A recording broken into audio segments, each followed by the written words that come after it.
नमस्कार, मैं रविश कुमार। आलस्य ही मनुष्याणाम शरीरस्थो महान रिपु। आलस्य ही मनुष्य के शरीर का सबसे बड़ा दुश्मन है। सोशल मीडिया के नेटवर्क ने लोगों को आलसी बना दिया है। वे अब शेयर, डिसलाइक, लाइक और वायरल के जरिए संघर्ष करते हैं जिसमें एक बूंद पसीना नहीं बहता।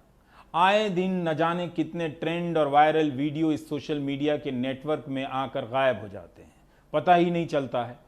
लोकतंत्र सिस्टम और जनमानस पर इनके असर का अध्ययन किया जाना चाहिए। प्राइम टाइम के कई एपिसोड में मैंने कहा है कि एक डेमोक्रेसी इंडेक्स होनी चाहिए, जहां मुद्दों को लेकर होने वाले प्रदर्शन, उनके खिलाफ स्टेट की हिंसा, कार्रवाई और प्रदर्शन का रिजल्ट, ये सब दर्ज हो तो पता चले कि लोकतंत्र कितना बचा है, कितना सक्रिय है। रविवार से ही इनबॉक्स में लोग दनादन फॉरवर्ड करने लगे कि YouTube पर प्रधानमंत्री के मन की बात के वीडियो पर डिसलाइक यानी नापसंद के नंबर बढ़ते चले जा रहे हैं। फॉरवर्ड करने वाले छात्र भी थे और विरोधी भी। दोनों को लगा कि वे मीडिया के बनाए भंवर जाल से निकल रहे हैं और सुशांत सिंह राजपूत के कवरेज के दौर में अपने मुद्दे को ध्यान में ला रहे हैं। मैं सीरियस हूं, बिल्कुल नहीं हंसा हूं। कभी 85,000 डिसलाइक तो कभी 1 लाख डिसलाइक। डिसलाइक की बदलती संख्या के स्क्रीनशॉट्स लिए जा रहे थे और शेयर किए जा रहे थे। कुछ स्क्रीनशॉट ऐसे भी आने लगे कि ये देखिए रविश जी, डिसलाइक की संख्या कोई घटा रहा है, कोई YouTube को मैनेज कर रहा है। याद रखें कि इन छात्रों के ऐसे कई ट्रेंड ट्विटर पर हो चुके हैं, फेल हो चुके हैं। उसके बाद जाहिर है वे डिसलाइक से अपनी क्षणिक और बेहद सीमित नाराजगी जाहिर करना चाहते होंगे। सीमित नाराजगी को आगे बताऊंगा। NEET, JEE, SSC, railway, NTPC, ALP परीक्षाओं के छात्रों को अभी तक ट्रेंड से कुछ भी हासिल नहीं हुआ है। इस प्रक्रिया को आप पॉपअप चेतना के रूप में देख सकते हैं। पॉपअप चेतना क्या है? जैसे आप इलेक्ट्रिक टोस्टर में ब्रेड डालते हैं, सेक जाने के बाद ब्रेड अपने आप पॉपअप हो जाता है, यानी बाहर आ जाता है। उसी तरह प्रोपेगेंडा, व्हाट्सएप यूनिवर्सिटी, धार्मिक उन्माद, धार्मिक गौरव, जातिगत पहचान, जातिगत नफरत से बनी पहचानों के बीच नौकरी की अल्पकालिक याद पॉपअप होकर बाहर आ गई है। डिसलाइक भी एक किस्म का पॉपअप है। जुलाई 2017 में जीएसटी लागू हुई थी। दिखाए गए सपनों से उलट 1 महीने के भीतर सूरत का कपड़ा उद्योग चरमरा गया। सूरत में बड़े बड़े प्रदर्शन होने लगे। प्रदर्शन का वीडियो और फोटो शेयर करने वाले बीजेपी के विरोधी ही ज्यादा हुआ करते थे। जब गुजरात में चुनाव हुआ तो सूरत के मतदाता बीजेपी के साथ खड़े रहे। प्रदर्शन में झांकी और आंधी के नारे लगते हैं, मगर यहां आरती हो रही थी। जनता ही सफाई दे रही थी कि हे हुजूर, हमारी सुनी जाए, हम राष्ट्र विरोधी नहीं हैं। जिस जनता के दम पर 4-5 लोगों को एंटी नेशनल कहा गया, वही जनता अपने राष्ट्र विरोधी नहीं होने की सफाई दे रही थी। सूरत में प्रधानमंत्री को देवता के रूप में देख रही थी, जिनकी नजर फिर गई है इस वक्त, मगर व्रत वगैरह करने से देवता मान जाएंगे। सूरत का क्या हुआ सूरत जाने। लोकतंत्र के सूरत की ज्यादा चिंता करते हैं। प्रचंड आर्थिक तबाही के बीच जनता जब आरती गाने लगे तो वह किसी भी पैमाने से जनता नहीं रह जाती है। लोकतंत्र कोर्ट, पुलिस, चुनाव आयोग, जांच एजेंसियों के सीलन भरे मुख्यालयों में खत्म होने से पहले जनता के दिलो दिमाग में ध्वस्त किया जाता है। और इसका पता तब चलता है जब जनता सांकेतिक रूप से ललकारी नारों की जगह आरती गाने लगती है। डिसलाइक भी एक किस्म की आरती है। अब आप YouTube और Facebook का पेज याद कीजिए। यहां पर एक कंटेंट होता है और उसके नीचे लाइक, डिसलाइक और शेयर के बटन होते हैं। कंटेंट एक ही होता है। हर कंटेंट एक किस्म का जनमत संग्रह पैदा करता है। इंस्टेंट जनमत संग्रह। आपको बताया नहीं जाता कि एल्गोरिदम के फॉर्मूले से पहले ही तय हो जाता है कि लाइक करें या डिसलाइक करें, कंटेंट वही पहुंचेगा दोनों जगह। आप क्या देखेंगे यह एल्गोरिदम से तय होता है, आप क्या नहीं देखेंगे यह भी उसी से तय होता है। जैसे आजकल वो लोग सुशांत सिंह राजपूत के कवरेज के वीडियो को ज्यादा शेयर करते हैं जो इसे लाइक नहीं करते हैं।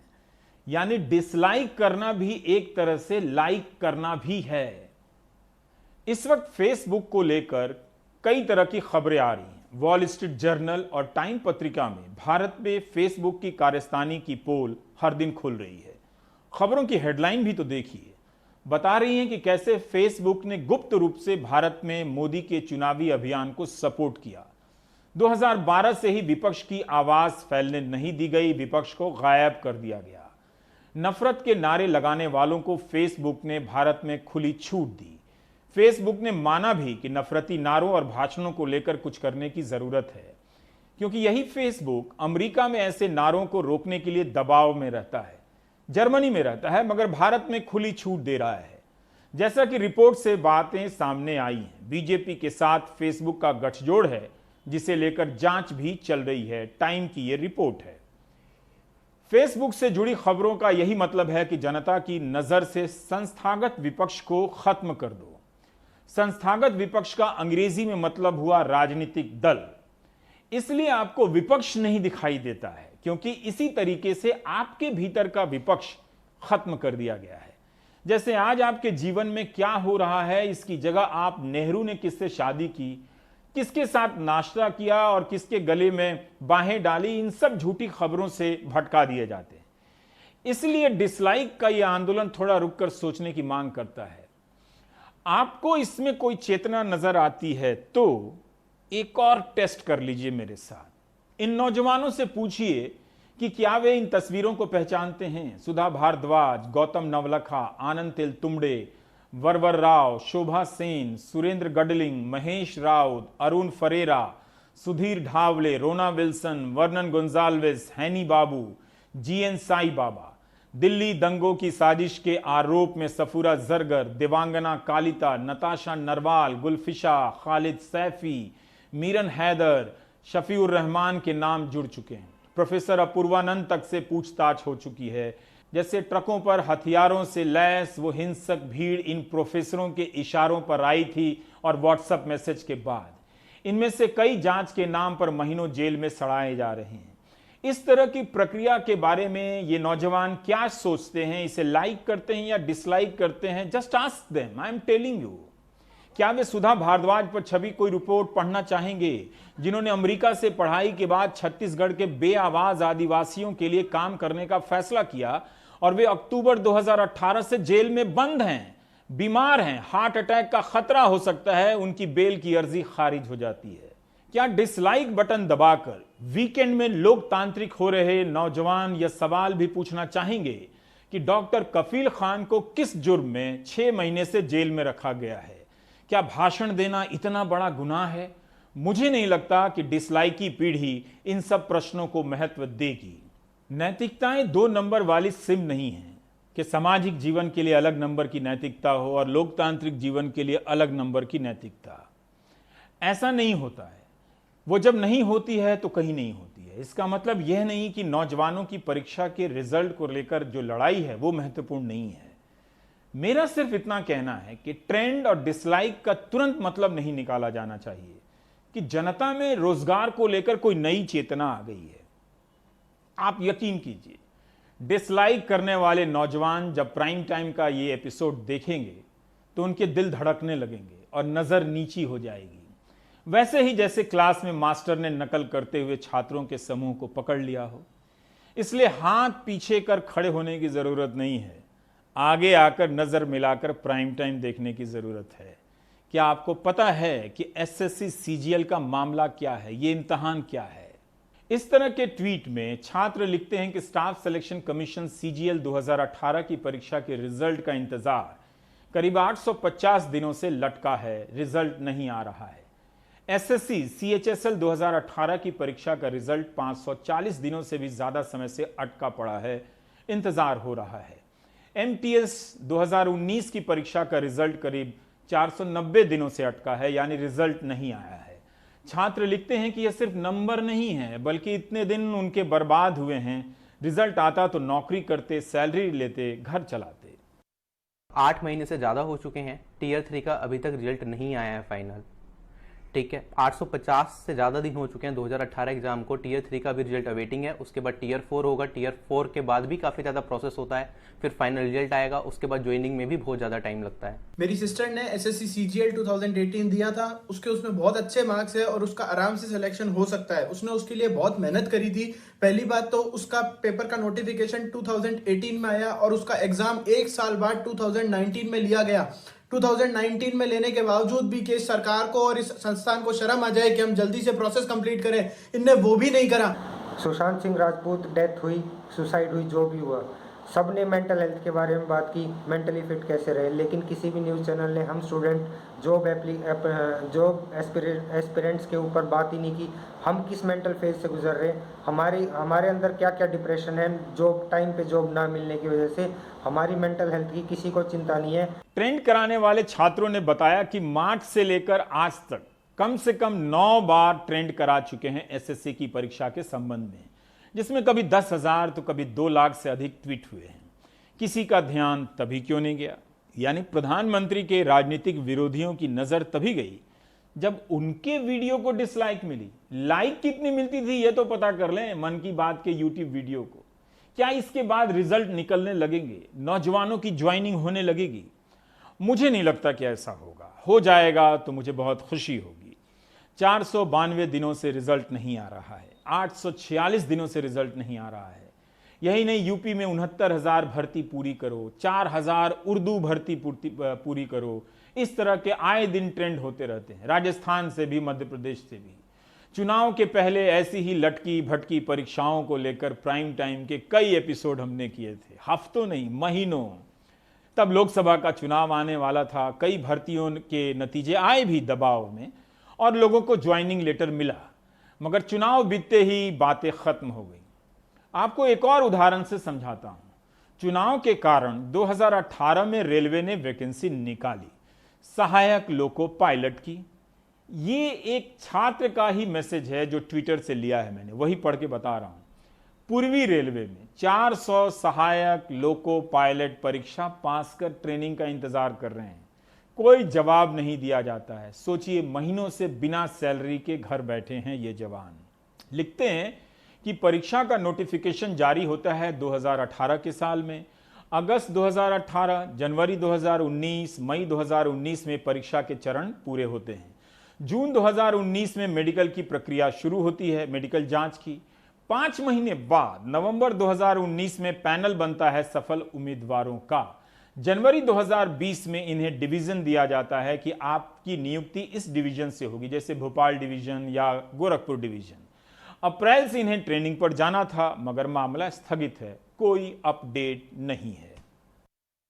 राज्य सरकार तो वैकेंसी निकालती नहीं है, केंद्र सरकार भी हम लोगों के साथ अनियमितता कर रही है कि हम लोग 2018 में ग्रुप डी की एग्ज़ाम पास करने के बावजूद भी हम लोगों को नौकरी नहीं मिला। आज तक उसका कुछ निवारण ही नहीं निकला। सिर्फ पेपरों में दे दिया गया कि अधिकारियों को सस्पेंड कर दिए हैं, जो भ्रष्ट अधिकारी हैं उनको निकाल दिए हैं, आप लोगों को जल्द से जल्द नौकरी पे दिया जाएगा, लेकिन अभी तक कुछ पता नहीं चला। रेलवे प्राइवेटाइज हो रही है, हम लोग को आगे जॉब मिलेगा कि नहीं, या हम लोग का फॉर्म ऐसे ही बर्बाद हो जाएगा। गवर्नमेंट बस पॉलिसी पे पॉलिसी ही बनाती है, लेकिन उसको सही रूप से इम्प्लीमेंट कैसे हो इस पर कोई ध्यान ही नहीं देता है। हमारे देश में परीक्षा प्रक्रिया इतनी धीमी है कि एक परीक्षा को पूरे होने में 2 से 3 साल बीत जाते हैं। हमारे देश में रोजगार होते हुए भी, वैकेंसियाँ होते हुए भी, फिर भी किसी को रोजगार नहीं मिलता है। करीब 1 करोड़ के आसपास नौजवानों ने रेलवे की इस परीक्षा के लिए फॉर्म भरे थे, जिसे 1 साल में पूरा करने का दावा किया गया था। मगर आपने देखा कि 2018 से अगस्त सितंबर 2020 आ गया, अभी तक प्रक्रिया पूरी नहीं हुई है। आए दिन सहायक लोको पायलट के सताए ये नौजवान ट्विटर पर ट्रेंड कराते हैं, कोई ध्यान नहीं देता है। इन्होंने पुरानी नौकरी छोड़ दी, नई नौकरी, नई सैलरी कब मिलेगी किसी को पता नहीं। साल में 2 करोड़ रोजगार देने का वादा था भारत सरकार का। रेलवे मंत्रालय 2 साल में 1 लाख पदों की भर्ती की परीक्षा पूरी नहीं कर सका। धीरज रखिए। रेलवे की एक और परीक्षा के बारे में बताने जा रहा हूं, NTPC, non technical popular category. 28 फरवरी 2019 को नोटिफिकेशन आया कि railway non technical popular category के लिए परीक्षा कराएगी। 35,000 वैकेंसी का ऐलान हुआ। 1 मार्च 2019 से लेकर 12 अप्रैल 2019 के बीच परीक्षा के फॉर्म भरने की प्रक्रिया चलती रही, जिसमें फॉर्म भरने से लेकर ऑनलाइन फीस जमा करना शामिल था। इस नोटिफिकेशन में लिखा था कि जून से सितंबर 2019 के बीच परीक्षा होगी। अगस्त सितंबर 2020 आ चुका है, परीक्षा नहीं हुई है। इसके लिए क्यों नहीं आंदोलन हो रहा है? नीट और जेई की तरह सरकार क्यों नहीं आगे बढ़कर कह रही है कि हम नौजवानों की एनटीपीसी की परीक्षा लेंगे, उन्हें ज्वाइनिंग लेटर पकड़ाएंगे, जबकि इन्होंने कई बार अपनी परीक्षा को लेकर ट्रेंड कराए हैं। 2019 में आरआरबी एनटीपीसी और ग्रुप डी की वैकेंसी आई थी, जो कि तकरीबन 1 लाख के करीब थी। उसमें हमने फॉर्म फिलअप किया था और उसमें 500-500 रुपये देकर हमने फिलअप किए थे फॉर्म। अभी तक उसका कोई भी एग्जामिनेशन का कोई भी नोटिफिकेशन नहीं आया है, जो कि काफ़ी डिले हो चुकी है एग्जामिनेशन में।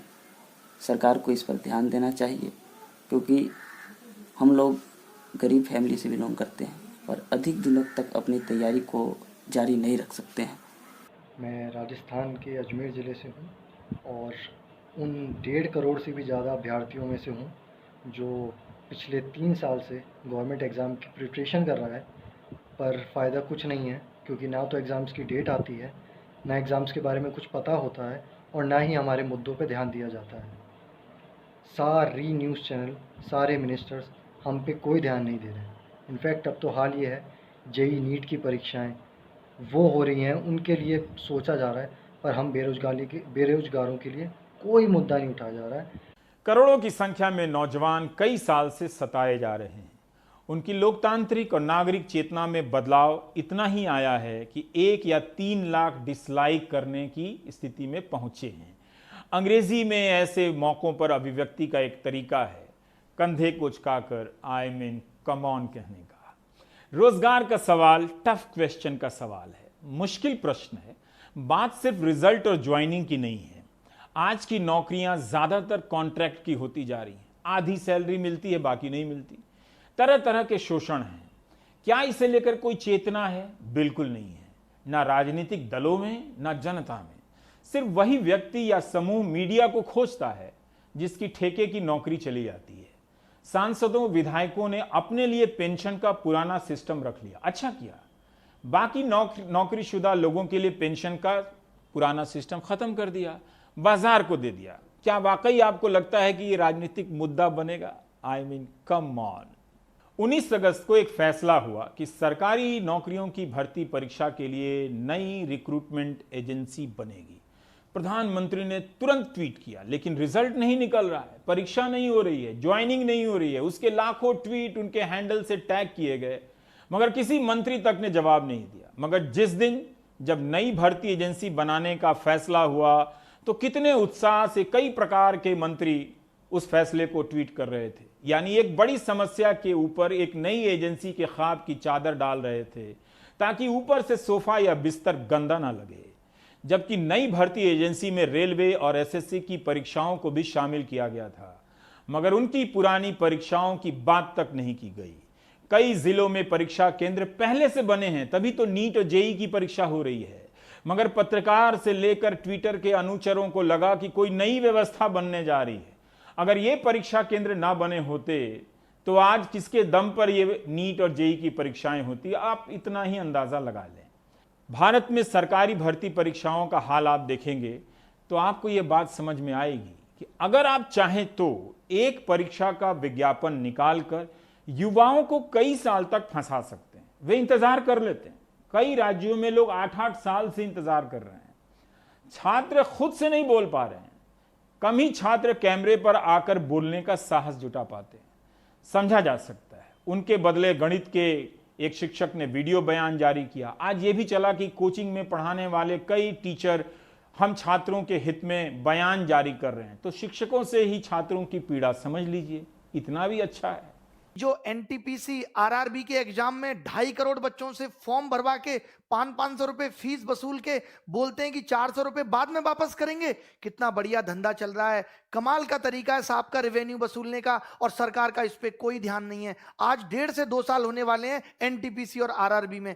एक बार ये कहते हैं हमें कोई एजेंसी नहीं मिल रही एग्जाम कराने के लिए, लेकिन हमारे देश की मीडिया इन सबको दिखाने का उसके पास कोई टाइम नहीं है। वो बस एक मुद्दा पकड़ लेंगे, उनको भी पता है सबको मजा आ रहा है, यही दिखाओ यही दिखाओ। मीडिया के सारे चैनल भी मिलके एक एक बार बोल देना 2-2 मिनट, तो भी कुछ नहीं होने वाला, क्योंकि सरकार के कान पे मीडिया की बातों की अब जू नहीं रेंगती। सरकार और मीडिया एक हो चुकी हैं। 17 का एग्जाम 2021 आने को है, 4 साल में आप एक नौकरी की ज्वाइनिंग नहीं दे पा रहे, आप पूरे देश का चुनाव 1 महीने में खत्म करा देते हैं। छात्र परेशान हैं करोड़ों की संख्या में।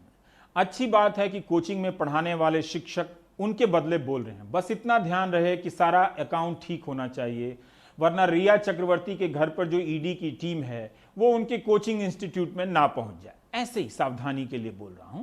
वैसे भी सारे बयान जारी करने वाले शिक्षक सावधान हैं इस बात को लेकर कि किसी राजनीतिक दल के साथ नहीं दिखना चाहिए। इस मुद्दे को लेकर कुछ राजनीतिक दलों ने प्रदर्शन किया है। कांग्रेस ने कई जगहों पर प्रदर्शन किए हैं, समाजवादी पार्टी ने भी प्रदर्शन किए हैं। मगर इन जागरूक शिक्षकों से पूछ कर देखिए, क्या वे उन प्रदर्शनों में जाना चाहेंगे? जब जनता विपक्ष से दूरी बनाने लगे तो वही होता है जो पहले कह चुका हूं। जनता के भीतर विपक्ष मरता है, जनता के भीतर लोकतंत्र मरता है। मीडिया सिस्टम में संख्या का महत्व समाप्त हो गया है। ऐसी समस्याएं भी कवर नहीं होती हैं और दूसरे भी नहीं देखते जिनसे लाखों लोग प्रभावित होते हैं। जहां सुशांत सिंह राजपूत के वीडियो को 10 लाख 20 लाख व्यूज मिल रहे हों, वहां 1 लाख या 3 लाख डिसलाइक का कोई मतलब है? यही मतलब है कि नौजवान ट्विटर पर अपने आंदोलन को नए तरीके से जिंदा रखना चाहते हैं। वे असफल हो रहे हैं, मगर उन्होंने सोचना बंद नहीं किया है, हारे नहीं हैं। क्या वाकई आपको लगता है कि रोजगार के सवाल से आप न्यूज चैनलों के पतन को रोक देंगे? ऐसा मत कीजिए। अपना टेस्ट बदल लीजिए, कॉफी पिया कीजिए, चाय में वो अब बात रही नहीं। चैनलों के बीच सुशांत सिंह राजपूत के मामले में अब अंतर मिट गया है, नाम का कोई अंतर नहीं रहा। अब जरा आंकड़े देखिए। 20 से 29 अगस्त के बीच एक बड़े चैनल के YouTube पर 550 के करीब वीडियो अपलोड हुए और 400 से भी ज्यादा इसमें से वीडियो सुशांत सिंह राजपूत के हैं। इसी चैनल के YouTube पेज पर 3 दिनों के भीतर 250 वीडियो अपलोड हुए हैं। इसमें से 210 वीडियो सिर्फ सुशांत सिंह राजपूत के मामले के हैं। 210 वीडियो। इस चैनल के YouTube पेज पर हर दिन औसतन 70 वीडियो क्लिप सुशांत सिंह राजपूत को लेकर अपलोड किए जा रहे हैं। एक वीडियो अपलोड हुआ है जो अलग है, छात्रों की परीक्षा को लेकर, वो भी शिक्षा मंत्री निशंक के बयान का वीडियो है। दूसरा चैनल है जिसके YouTube पेज पर 20 से 29 अगस्त के बीच करीब 190 वीडियो अपलोड हुए हैं। इसमें से 160 वीडियो सुशांत सिंह राजपूत को लेकर हैं। 3 दिनों में इस दूसरे चैनल के पेज पर 67 वीडियो अपलोड हुए, उनमें से 66 वीडियो सुशांत सिंह राजपूत के हैं, यानी कोई दूसरी खबर तक नहीं है। 67वां वीडियो प्रधानमंत्री के मन की बात का है, यानी गोदी मीडिया का सबसे बड़ा चैनल है। वो भी मन की बात में उतनी दिलचस्पी नहीं ले रहा है जितनी सुशांत सिंह राजपूत के कवरेज में। एक तीसरा चैनल है न्यूज चैनल, उसके YouTube पेज पर पिछले 3 दिनों के भीतर सुशांत सिंह राजपूत को लेकर 100 वीडियो अपलोड किए गए हैं। यानी इन 3 चैनलों में सिर्फ 3 दिनों के भीतर 482 वीडियो अपलोड हुए हैं, जिनमें से 377 वीडियो सुशांत सिंह राजपूत के कवरेज के हैं। आप चाहें या ना चाहें, लाइक करें या डिसलाइक करें, आपको देखना पड़ेगा सुशांत सिंह राजपूत का ही कवरेज। आप नहीं देखना चाहते तो उन्हें कौन सा आपका इंतजार है? रिमोट अब आपके हाथ में नहीं है, आपका रिमोट मीडिया के हाथ में है। तभी आपके लिए एक ही कंटेंट है हर जगह। 3 चैनलों पर एक मुद्दे पर 1000 के करीब वीडियो अगर 10 दिनों में लॉन्च किए जा रहे हैं और आपके मुद्दे पर 10 भी वीडियो नहीं है, अगर आप नहीं देखेंगे तो वो एंकर आपके घर में बाउंसर भेजने वाला है। सोफा सेट से लेकर क्रॉकरी तक तुड़वा देगा। उसे पता है कि कवरेज में कुछ नहीं है, आपसे ज्यादा वो जानता है, इसलिए वो कूदने लगा है ताकि लोग उसका कूदना देखें। कपार पीटने लगा है, मेज पीटने लगा है। प्रार्थना कीजिए कि उसे प्रधानमंत्री जल्दी एक और इंटरव्यू दे दें ताकि फिर से वो शांत होकर बैठ जाए और प्रधानमंत्री से ही पूछे कि सर आपने बताया नहीं कि आप नेक्स्ट क्वेश्चन क्या पूछना है। गीता में कहा गया है कि क्रोध से विवेक मर जाता है, लेकिन क्रोध से रेटिंग आती है तो इसमें दोष गीता का नहीं है, मीडिया तंत्र का है। क्या डिसलाइक करने वाले छात्र राहुल गांधी के उस बयान को लाइक कर रहे थे जो उन्होंने मन की बात के तुरंत बाद जारी कर कहा कि छात्र परीक्षा पर चर्चा चाहते थे, प्रधानमंत्री कर गए खिलौने की चर्चा? पता तो कीजिए कि क्या उनके लाइक बढ़ गए हैं? क्या राहुल गांधी का यह ट्वीट सबके टाइमलाइन पर है जो डिसलाइक पर जागने का ढिंढोरा पीट रहे हैं? सब दूरी बना रहे हैं। बीजेपी की सरकार ने असंगठित अर्थव्यवस्था पर आक्रमण किया है और आपको गुलाम बनाने की कोशिश की जा रही है। 2008 में जबरदस्त आर्थिक तूफान आया, पूरी दुनिया में आया, अमेरिका में, जापान में, यूरोप में, चाइना में, सब जगह आया। अमेरिका के बैंक गिर गए, कंपनियां बंद हो गई, एक के बाद एक कंपनी की लाइन लग गई, बंद हो गई। यूरोप के बैंक गिरे, मगर हिंदुस्तान को कुछ नहीं हुआ।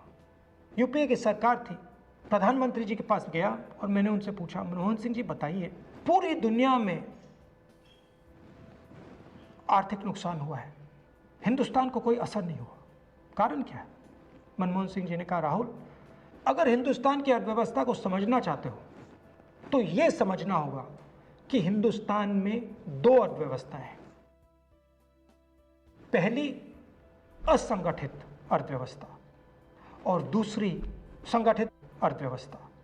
संगठित अर्थव्यवस्था में बड़ी कंपनियां, नाम आप जानते हो। असंगठित अर्थव्यवस्था में किसान, मजदूर, छोटे दुकानदार, मिडिल साइज कंपनीज। जिस दिन तक हिंदुस्तान का असंगठित सिस्टम मजबूत है, उस दिन तक हिंदुस्तान को कोई भी आर्थिक तूफान छू नहीं सकता। पिछले 6 साल से बीजेपी की सरकार ने असंगठित अर्थव्यवस्था पर आक्रमण किया है। नोटबंदी, गलत जीएसटी और लॉकडाउन। आप ये मत सोचिए कि लॉकडाउन के पीछे सोच नहीं थी। ये मत सोचिए कि गलती से आखिरी मिनट पे लॉकडाउन कर दिया गया है। इन तीनों का लक्ष्य हमारे इनफॉर्मल सेक्टर को खत्म करने का है। और अब बेरोजगारी से बढ़ते हैं अर्थव्यवस्था के उस विराट स्वरूप की तरफ जिसे लेकर आज बहुत दुखदाई खबरें आई हैं। भारत की जीडीपी, पहली तिमाही की जीडीपी -23.9 आंकी गई है। पिछले 2 दशक से भी ज़्यादा समय में इतनी गिरावट किसी के भी नेतृत्व काल में किसी भी दौर में नहीं देखी गई। ऐसी आर्थिक तबाही व्यक्तिगत, सामूहिक और आर्थिक जीवन को किस तरह से बर्बाद करेगी, इसकी कल्पना नहीं की जा सकती है। उम्मीद की जा सकती है कि दूसरी तिमाही में -23.9% जीडीपी से सुधरकर हम क्या सकारात्मक संख्या में पहुंच पाएंगे, क्या हम शून्य पर पहुंच पाएंगे। 5 ट्रिलियन इकोनॉमी की जो बात होती है, उसका जो सपना होता है, उसे फिलहाल आप छोड़कर अपनी बचत, अपनी सैलरी और अपनी नौकरी और आगे के आर्थिक जीवन के बारे में काफ़ी सोच समझकर विचार कीजिए, तैयारी कीजिए। दूसरी खबर अर्थव्यवस्था से ही जुड़ जाती है। प्रणब मुखर्जी के कारण लंबे समय तक वित्त मंत्री रहे हैं, भारत रत्न, पूर्व राष्ट्रपति, पूर्व रक्षा मंत्री, पूर्व विदेश मंत्री, तमाम सार्वजनिक संवैधानिक पदों पर जिम्मेदारियां निभाकर एक लंबा सार्वजनिक अनुभव हम सब के लिए छोड़ गए हैं।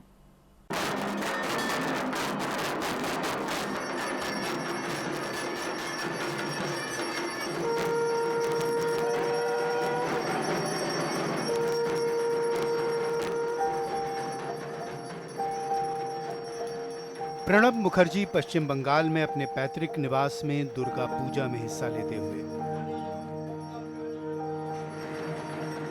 It is a part of our family tradition.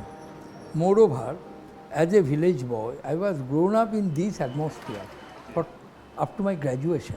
That means 21 years of my formative stage. I lived in this atmosphere. I studied the high school, and if you walk, it will be about 5 kilometers.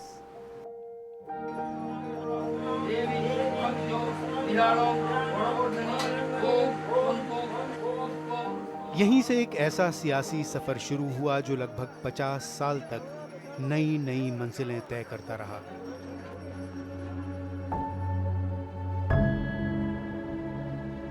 Congress के 3 प्रधानमंत्रियों के cabinet में वित्त से लेकर रक्षा और विदेश मंत्रालय जैसे अहम ओहदे संभाले। बहुत जल्द प्रणब दा हर मसले का हल तलाश करने के लिए भरोसेमंद शख्स के तौर पर पहचाने जाने लगे। यूपीए के दौरान तो कहा जाता था कि असली सरकार वही चला रहे हैं क्योंकि वो 50 से भी ज्यादा मंत्री समूहों की अगुवाई कर रहे थे। अन्ना आंदोलन से लेकर परमाणु समझौते तक जो भी समस्या का हल निकालना होता, जिम्मेदारी प्रणब दा की ही होती। लेकिन मैं कभी कभी जरूर सोचता हूं कि प्रणब जी न होते तो ये यूपीए सरकार क्या करती। कांग्रेस और सियासी काम उनकी जिंदगी में ऐसा रचा बसा था कि उनके परिवार को शिकायत रही कि उन लोगों के लिए उनके पास कभी वक्त नहीं रहा। जब मेरा शादी हुआ था ना, हाँ, तभी उससे मेरा मुलाकात बहुत कम होता था। अब बातचीत भी बहुत कम होता है। अच्छा। He is always very busy, very busy, very busy. Would you have liked to have got more time with him as a son? Obviously. Not only me, everyone. And it's a complaint, not only my mother's, it's my complaint. Even my children's complaint, my sister's complaint, everyone, my wife's complaint that we should have more time with you. लेकिन इसके बावजूद एक विरोधाभास ये भी था कि वो जो कांग्रेस में इतने समाये हुए थे, उनके रिश्ते पार्टी से हमेशा अच्छे नहीं रहे। 1986 में तो उन्हें 6 साल के लिए पार्टी से निकाल दिया गया था। कुछ का मानना था कि पार्टी से इस तलखी की वजह इंदिरा गांधी की हत्या के बाद का घटनाक्रम था। What was your first reaction when you heard the news? I was totally broken. Pranab के आलोचकों का आरोप था कि कलकत्ता से दिल्ली के सफर के दौरान उन्होंने दावा किया कि वित्त मंत्री और कैबिनेट में नंबर 2 की हैसियत से इंदिरा गांधी की जगह उन्हें लेनी चाहिए। कुछ लोगों का कहना है कि इसी से राजीव गांधी और प्रणब मुखर्जी में अनबन हो गई। प्रणब मुखर्जी का मानना था कि वो सब गलतफहमी का नतीजा था। It was a misunderstanding, and which was admitted by Rajiv ji himself. I think in one of the interview given to Arun Puri, India Today, before his assassination. Pranab Mukherjee वापस कांग्रेस तो लौट आए, लेकिन गांधी परिवार के साथ भरोसे की डोर कभी मजबूत नहीं हो पाई। 2009 में जब उनसे पूछा गया कि सोनिया गांधी ने उनके बजाय प्रधानमंत्री के लिए मनमोहन सिंह को क्यों चुना, तो उन्होंने कहा He enjoyed the confidence of Mrs. Sonia Gandhi. लेकिन उनका परिवार अपनी मायूसी छुपा नहीं पाया। Pranab is working so much in Indian politics, but Pranab is not getting his proper place. I, Pranab Mukherjee. UPA 2 के आखिरी सालों में उनको इनाम मिल गया। भले प्रधानमंत्री न बने हों, लेकिन 2012 में राष्ट्रपति बना दिए गए। लेकिन पार्टी के साथ खिंचाव बरकरार रहा। रिटायर होने के 1 साल बाद वो आरएसएस के एक कार्यक्रम में शामिल होने नागपुर गए और संघ के संस्थापक केशव हेडगेवर को भारत माता का महान पुत्र कहा, तो कांग्रेस नाराज हो गई।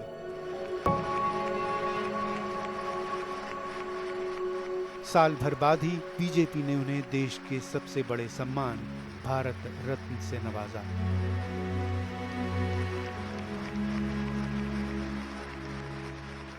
इस सम्मान ने भारतीय राजनीति के सबसे दिग्गज नेताओं में एक के रुतबे को महज पहचान भर दी। एक ऐसा नेता जो अपनी पार्टी के दायरे से बहुत ऊपर उठ चुका था।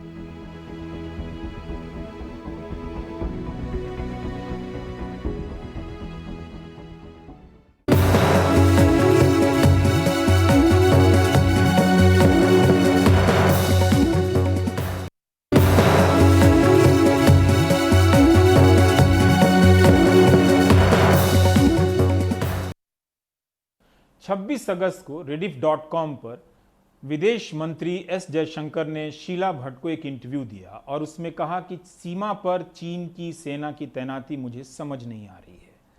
3 दिन तक यह खबर छपती रही लेकिन सरकार को समझ में बात नहीं आई। उस इंटरव्यू में जयशंकर ने यह भी कहा कि 1962 के बाद सबसे गंभीर स्थिति है और वास्तव में 45 सालों के बाद इस सीमा पर सैनिकों की मौत हुई है। इतने बड़े बयान के बाद भी किसी को बात समझ में नहीं आई और चीन ने समझ लिया। आज पूर्वी लद्दाख में सीमा विवाद को लेकर एक बार फिर से बड़ी खबर आई है। पूर्वी लद्दाख सेक्टर में भारत और चीन के सैनिकों के बीच एक बार फिर हालात बिगड़ गए हैं। यह हालात तब बिगड़े हैं जब चीनी सैनिकों ने पेंगोंग झील के दक्षिणी किनारे पर भारतीय क्षेत्र में घुसपैठ करने की कोशिश की। इसके बाद भारतीय जवानों ने उन्हें रोकने की कोशिश की। भारतीय सेना के मुताबिक चीनी सैनिकों को पीछे धकेला जा चुका है। केंद्र सरकार ने बताया है कि चीनी सेना ने एक बार फिर यहां पर उकसाने की गतिविधि करते हुए यथास्थिति में बदलाव करने की कोशिश की है। उसकी इस कोशिश को भारतीय सेना ने नाकाम कर दिया है। राजीव रंजन की यह रिपोर्ट देखिए। गलवान में चीनी सैनिकों से खूनी झड़प के बाद 29-30 अगस्त की रात एक बार फिर पूर्वी लद्दाख में माहौल बिगड़ा। सेनाएं आमने सामने आई, हालांकि उनके बीच शारीरिक झड़प नहीं हुई। जानकारी के मुताबिक चीनी सैनिकों की पेंगोंग झील के दक्षिणी किनारे में घुसपैठ की कोशिश को भारतीय सेना ने नाकाम कर दिया। यानी अब चीनी सेना पेंगोंग झील के दक्षिणी किनारे पर भी दावा कर रही है, जबकि भारतीय सेना के मुताबिक नियंत्रण रेखा यहां तक है। इस हिस्से को लेकर चीन ने नया विवाद शुरू कर दिया है। सेना के मुताबिक अब चीनी सैनिकों को पीछे धकेला जा चुका है, लेकिन अब इस नए टकराव का मामला कितना संगीन है यह इस बात से समझा जा सकता है कि लद्दाख श्रीनगर हाईवे बंद कर दिया गया है। जवानों की गश्त बढ़ा दी गई है। चुशूल में फिर से फ्लैग मीटिंग की गई। उधर दिल्ली में लद्दाख के उपराज्यपाल ने गृह राज्य मंत्री जी कृष्ण रेड्डी से मुलाकात की और उन्हें हालात की जानकारी दी। हालात पर दिल्ली की भी नजर है और सेना की भी। ध्यान इस बात पर भी है कि चीन लगातार इस हिस्से को विवादित बनाने की कोशिश में है। गलवान, हॉट स्प्रिंग, गोगरा से होते हुए अब वह इसे भी छेड़ने में लगा हुआ है। मगर हमारी सेनाएं सावधान हैं और वे ऐसी हर कोशिश को नाकाम करती आ रही है। ड्रैगन के बारे में यह कोई नई बात नहीं है। दोस्ती का हाथ बढ़ाना और फिर पीछे से वार करना, यह उसकी पुरानी आदत है। इसलिए ज़रूरी यह है कि उसके हर पैतरे का जवाब उसी के अंदाज में दिया जाए। नई दिल्ली से राजीव रंजन, एनडीटीवी इंडिया।